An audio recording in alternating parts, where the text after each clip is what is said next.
The rain was falling softly that evening, tapping against the windshield like an impatient heartbeat. I had just picked up groceries and was sitting in the car, waiting for my son, Ethan. He was supposed to grab something from his friend's house, but as usual, he was taking longer than promised. I sighed, checking the rear-view mirror. Then I saw him, Liam, Ethan's best friend, walking toward me with a nervous smile. I hadn't seen him in months. He had grown taller, sharper, more confident. His dark hair was damp from the rain, his hoodie clinging to his shoulders. "Mrs. Taylor," he greeted, sliding into the passenger seat. "Ethan's just finishing up," he said to wait a few minutes. I smiled politely. "Of course. It's pouring out there. You can wait here." For a few minutes, we sat in silence. The air felt different, heavy, charged. The scent of rain and Liam's cologne filled the small space. He glanced at me, then quickly looked away, pretending to scroll through his phone. "So, how have you been?" I asked, trying to break the silence. He smiled softly. "Good. College has been tough, though.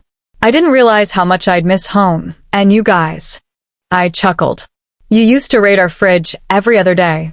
He laughed, his voice deeper now. "Yeah, those were good days."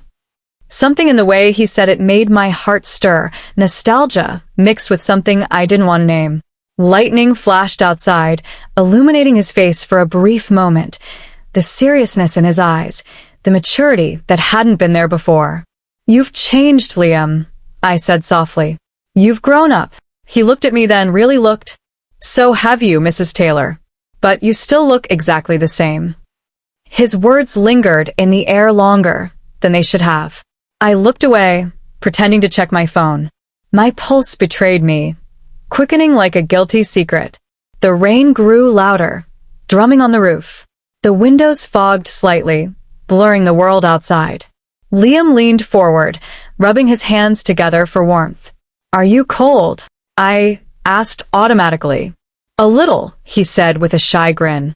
Without thinking, I turned on the heater, the warm air humming softly between us. But the heat only made the tension stronger, something unspoken, electric. He spoke again, his voice quieter this time. "I used to have a crush on you, you know." My breath caught. "Liam," he laughed awkwardly. "Sorry.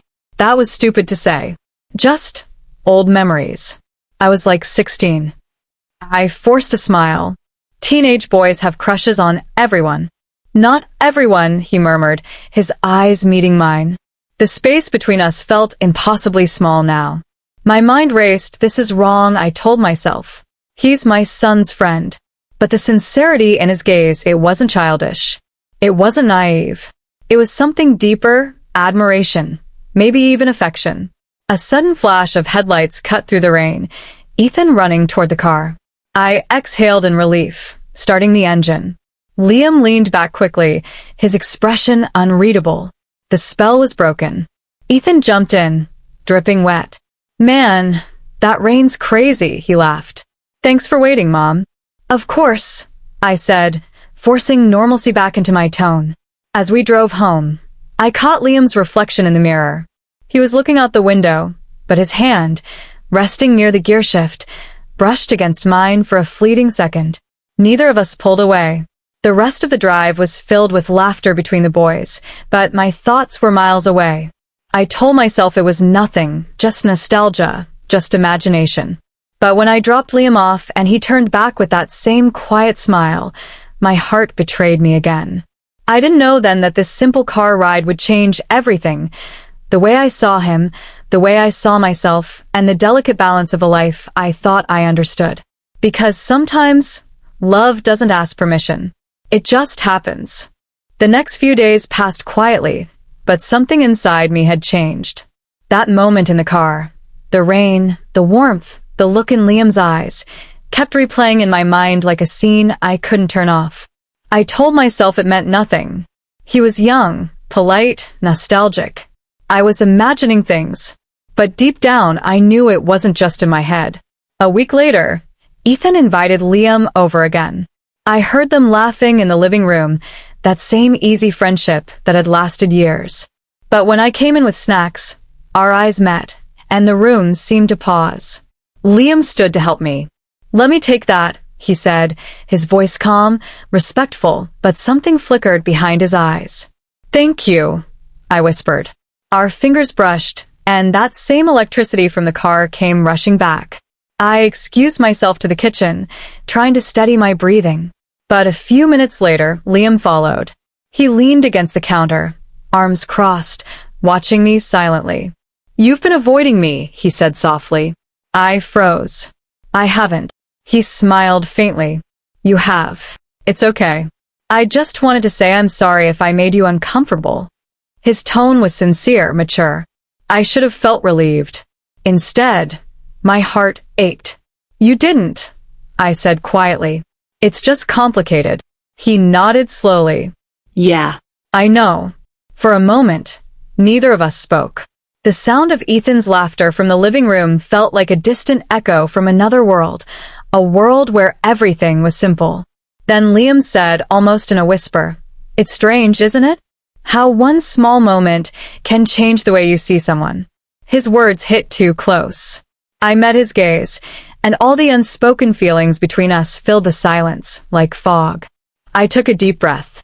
"Liam, whatever that moment was, it can't happen again." He nodded, but his eyes didn't waver. "I understand, but I also know it wasn't just me." I turned away. "You should go back to Ethan." He hesitated, then said gently, "You deserve someone who looks at you the way you look at the rain." And with that, he left the kitchen, leaving me with trembling hands and a heart that refused to calm. That night, I couldn't sleep. The storm outside reminded me of that first evening in the car. Every drop on the window sounded like a confession I never dared to make. I told myself it was just a passing feeling, a reminder that I was human, that being seen after years of invisibility could awaken something unexpected. But life, as always, had its own plans. A few weeks later, Ethan told me Liam was leaving for an internship abroad. "He's nervous," Ethan said, scrolling through his phone. "You should talk to him before he goes." "You're good with words, Mom." My heart skipped. "When is he leaving?" "Tomorrow morning." Tomorrow. That evening, I found myself driving through the quiet streets toward Liam's house. I didn't tell Ethan. I didn't even tell myself why I was going. Liam opened the door, surprised but not shocked. "Mrs. Taylor," he said softly. "Can I come in?" He nodded. The house was half-packed, boxes, luggage, the faint scent of rain again. I smiled sadly. "So, you're really leaving?" He chuckled softly. "Yeah." "Life keeps moving, I guess." There was a pause, the kind of silence filled with everything we hadn't said. "I just wanted to wish you luck," I said. "You're going to do great things, Liam." He looked at me, the same way he had in the car that night, steady, gentle, unafraid. "You taught me what real kindness looks like," he said. "I won't forget that." Something inside me cracked. I wanted to say so much, that he'd reminded me how to feel, that he'd brought warmth back into my quiet world, but I couldn't. So instead, I smiled. "Goodbye, Liam."